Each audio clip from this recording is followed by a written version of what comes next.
আসসালামু আলাইকুম বন্ধুরা, আজকের রেসিপি হচ্ছে রাইস পেপার দিয়ে দারুণ একটা চিপসের রেসিপি। সেজন্য আমি এখানে কিছু রাইস পেপার শিট নিয়েছি এবং চাকুর সাহায্যে বা কেচির সাহায্যে এভাবে স্লাইস করে কেটে নেব। সম্পূর্ণ সবগুলো কাটা হয়ে গেলে এবার এগুলোকে এক সাইড থেকে ঠিক এভাবে রাউন্ড শেপ করে মুড়িয়ে নেব। মোড়ানো হয়ে গেলে মাথাটুকু যেটা বাকি থাকবে সেটা পানির মধ্যে ট্যাপ করে এটাকে সুন্দরভাবে একদম ভালোভাবে লাগিয়ে নেব হাতের সাহায্যে। আপনারা নিশ্চয়ই দেখতে পাচ্ছেন যে কিভাবে লাগাচ্ছি।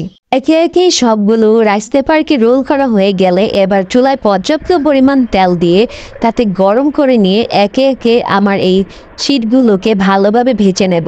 দিলেই সাথে সাথে এগুলো ফুলে উঠবে, বেশি সময় লাগবে না ভাজার জন্য। আপনারা দেখতেই পাচ্ছেন যে কিভাবে একবার দিচ্ছি আর সাথে সাথে এগুলো ফুলে উঠছে।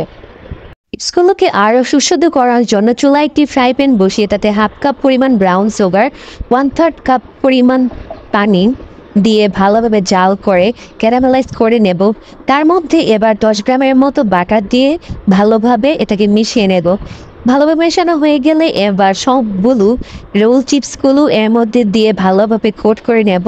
বাস, এভাবে নাড়িয়ে চাড়িয়ে কোট করে নিলেই হয়ে গেল এই মজাদার ক্যারামেলাইজড রোল চিপসগুলো। ধন্যবাদ এতক্ষণ সাথে থাকার জন্য।